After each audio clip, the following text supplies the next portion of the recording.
Okay, today we're going to be making some cinnamon bread. Those of you who are younger may not recognize what this thing is. This is called a cookbook. It has recipes on how to cook all different kind of stuff. I loosely follow this recipe. I don't know how to pause it or take a picture and insert it yet, but we'll figure it out. I usually start by setting up everything I need. I got my bowls sprayed with Pam, or you can use butter or lard if you are so inclined. I'm going to be doing 10 loaves of cinnamon bread or until my milk runs out. So I'm all set up. I got my ingredients here all lined up, and my dry ingredients. You have your dry ingredients and your wet ingredients. So we have our sugar cinnamon mix, and I like to throw some brown sugar in there just for a little extra gooiness. The recipe calls for half a cup of shortening. I usually use vegetable shortening, 2 teaspoons of salt. I can't speak today.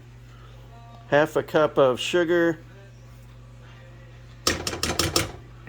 and 2 cups of milk. These are your wet ingredients. I like to get it set up in an assembly line. That way, once I mix the wet ingredients with the dry ingredients, while this is spinning around mixing the dough, I'm starting the next batch. That way it cuts down on time. When you're doing 30 or 40 loaves, it only takes all day instead of 2 days. As far as the dry ingredients, you start off with 3 cups of flour, 2 eggs, and 2 of these yeast packets. And then there'll be 4 more cups that you mix in as it's spinning, and you want to put down some flour as well. Okay, now that we're all set up, the first thing we do is turn off this damn Christmas music so I can concentrate. There. That's a lot better.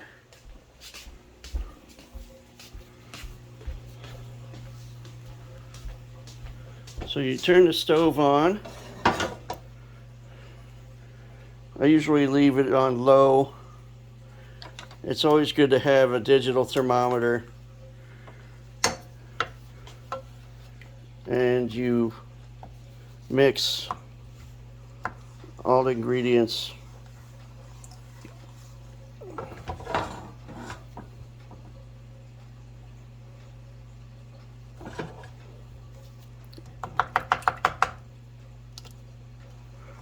And then you want to heat it up and chop this shortening up as much as you can. There'll be a little bit, when you get up to the temperature, there'll be some shortening globs left. It won't dissolve completely if you do it right.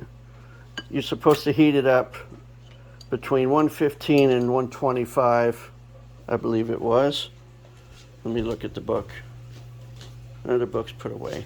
I usually heat it up to about 118, give or take. That way it'll cool down as you're mixing it in the blender with the dry ingredients. If you overheat it, it'll kill the yeast and you won't get a good rise. If you underheat it, it will be slow to rise. Not all the yeast will activate. Some people will get a bowl of warm water or milk and mix the yeast in that way. That's fine too if you know how to do it, but that's not how I roll.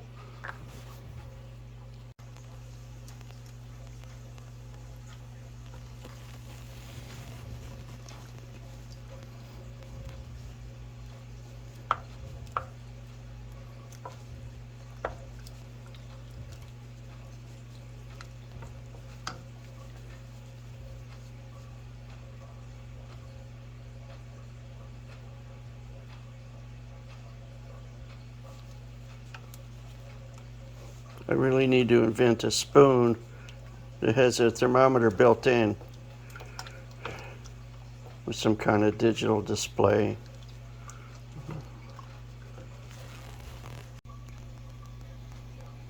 Okay, so here we go. Turn that off. I'm going to put the phone down, try and take a video of this.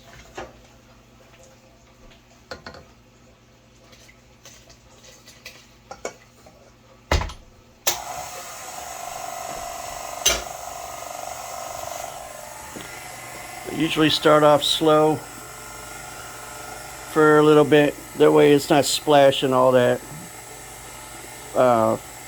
the wet mixture up in your face and all over the counter. I'm kind of a slob anyway, but anything I can do to help a little cleaner. Sometimes I'll scrape it. So I'll go for a little bit on low, then I'll crank it up. I'll let that go about 3-4 minutes. What that does is it'll introduce some air into the mixture and help it get a better rise also. Okay, it's been a couple minutes. Now I turn it back down low. You see it's all nice and creamy and mixed together. Then I slowly put in some of that extra flour. If you add it in all at once, it gets kind of tough.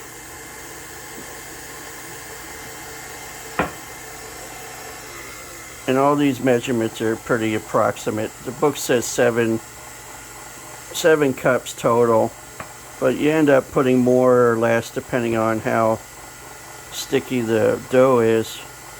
You want it a little bit sticky but not gloopy. And if your hands are disgusting like mine, my hands are always rough and dirty. They're more like feet really, except I have thumbs on them. So I wear rubber gloves just to keep everybody happy. I don't want to ruin any appetites out there. So we'll let this go a little bit. Scrape the sides.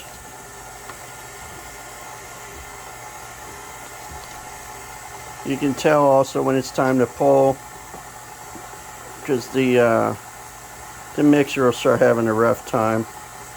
You can always put extra on the counter.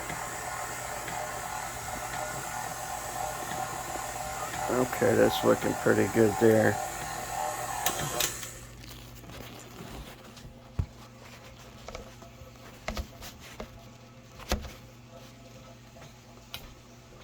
Take it out, clean your hook.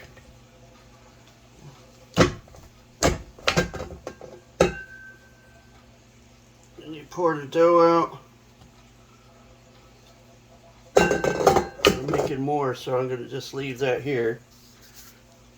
Then you start mixing it around. You can add a little more if it's too wet.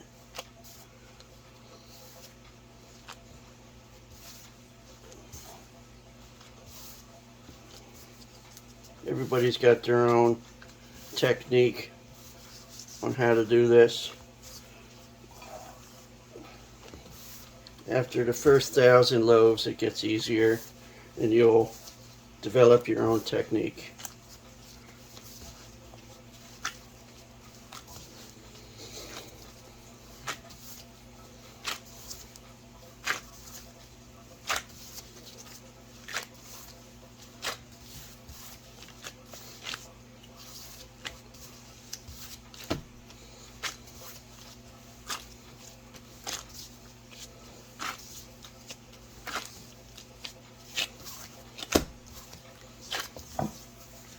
So it's still a little bit sticky, which is good. I usually try and do it for a couple minutes. You can feel it start to firm up.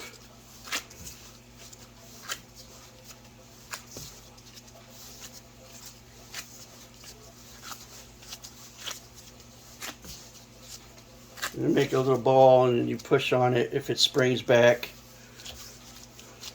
I'm going to close the end up. Then I go and I put it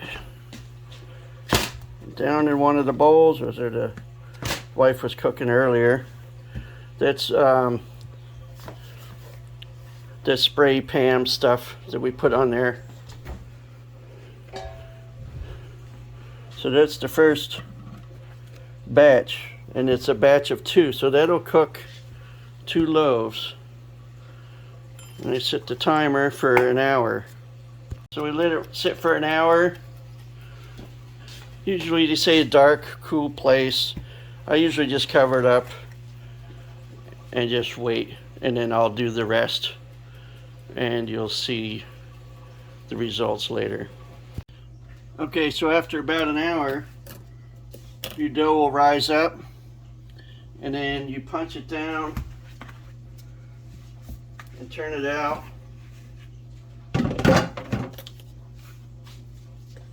And then I divide it in half, and you let it set for another 10 minutes. Okay, so now it's time to roll it out. I usually will go for some length there, and each different roll of dough acts differently. I try and get it about 8 inches, 10 inches wide, maybe 1.5 feet long, about 1/4 inch thick.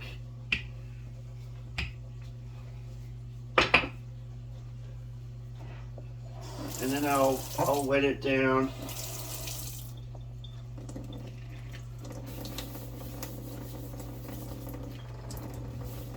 And it gives the sugar something to stick to. What are you doing? Making bread. Oh my gosh, you're making a mess. That's part of making bread. Oh my gosh, look at that, the sink. Okay. Oh no, man. No bread for you. Okay.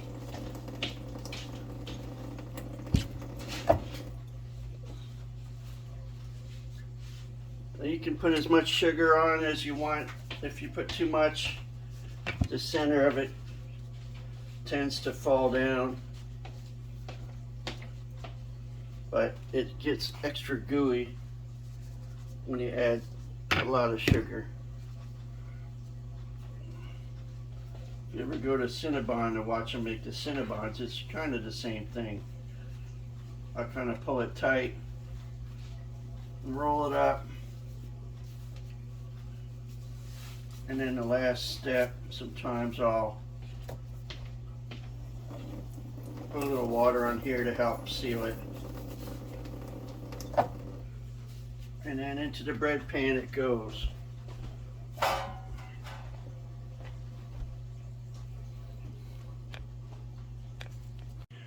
Okay, now all the bread's rolled out. I ran out of milk, so I only did 8. We let that sit covered for an hour and let it rise one last time, and then we'll pop them in the oven. Okay, so it's been about an hour, maybe an hour and a half, and you can see the dough is rised. The recipe calls for 45 minutes at 375. I usually stick it in for 35 minutes, and then I'll check it to make sure it's not burning. Sometimes I'll put foil over the top for the last 15 minutes. Okay, we have about 10 minutes left. We're getting there. I usually will rotate them just so they get an even cook.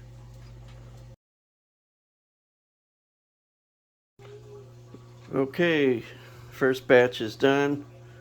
Take them out, let them cool down a minute. Sometimes you gotta chop them out, just if you got a lot of sugar in there.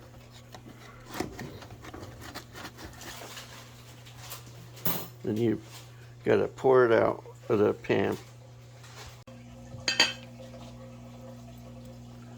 And here we go. Don't cut your finger off. Mm. Oh wow, the sugaring still hot. Yeah, that's what happens when you cook something. No, I mean it's ready to. Oh shoot! Look at that. Okay, keep cutting. Mm. Now all there is to do is eat.